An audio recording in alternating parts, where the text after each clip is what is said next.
Lorsqu'elle ne revient pas de randonnée en ce mois d'août 1988, le succès frappe à sa porte. Et c'est pour ça que lorsque la disparition de Pauline Lafont, fille de la célèbre actrice française Bernadette Lafont, est connue, les reporters parisiens descendent en trombe dans le sud de la France. Les grandes affaires de Boris Delacruz. Aujourd'hui, l'affaire Pauline Lafont. Mais où est donc passée Pauline Lafont ?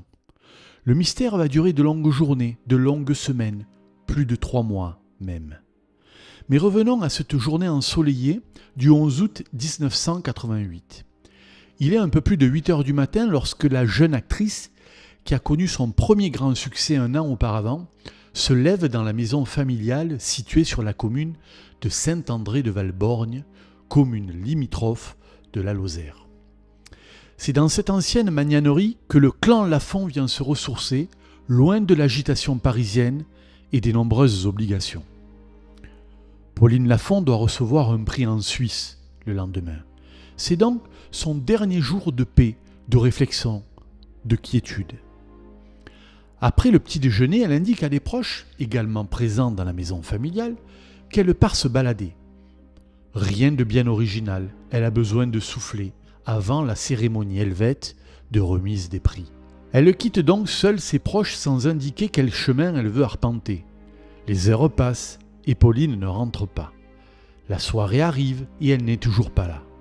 La nuit est longue pour la famille Lafont. Le lendemain matin, c'est le branle-bas de combat et l'inquiétude devient une véritable souffrance pour ses proches qui imaginent déjà le pire. Son frère indique qu'il a attendu sa sœur toute la nuit et qu'elle n'est pas revenue de sa balade. Il part voir les gendarmes et des recherches sont immédiatement entreprises. D'abord, une centaine de militaires et de pompiers cherchent dans le secteur.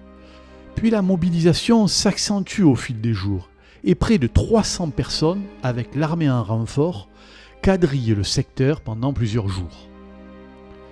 Des recherches à pied avec des chiens, en hélicoptère, mais rien n'y fait. Et la trace de Pauline Lafont se perd ce 11 août aux portes du domaine familial. Personne ne l'a vue. Et dans ces secteurs où la forêt est abondante avec des vallées encaissées et un relief accidenté, retrouver quelqu'un peut s'apparenter à un vrai combat. D'autant qu'aucun élément ne permet de connaître le chemin emprunté au départ par la belle actrice. On cherche de partout, mais aucun élément ne permet de savoir ce qui a pu arriver à la jeune femme et surtout où elle se trouve. Au bout de quelques jours, l'énigmatique disparition de Pauline Lafont fait la une de tous les médias nationaux. Ce coin reculé des Cévennes, habitué à la tranquillité absolue, connaît une agitation sans précédent. D'autant que dans le village et le canton, les rumeurs les plus folles courent. Les enquêteurs estiment que toutes les pistes sont possibles et la famille a déposé une plainte pour enlèvement et séquestration arbitraire. Alors, accident dans ce relief escarpé, enlèvement, mauvaise rencontre, fugue, dépression. Pendant des jours, des semaines, des mois, l'enquête s'enlise et les recherches restent infructueuses. Les enquêteurs espèrent au début d'automne que les chasseurs qui ont pris leur quartier permettront peut-être de relancer les investigations en traquant le gibier dans la forêt.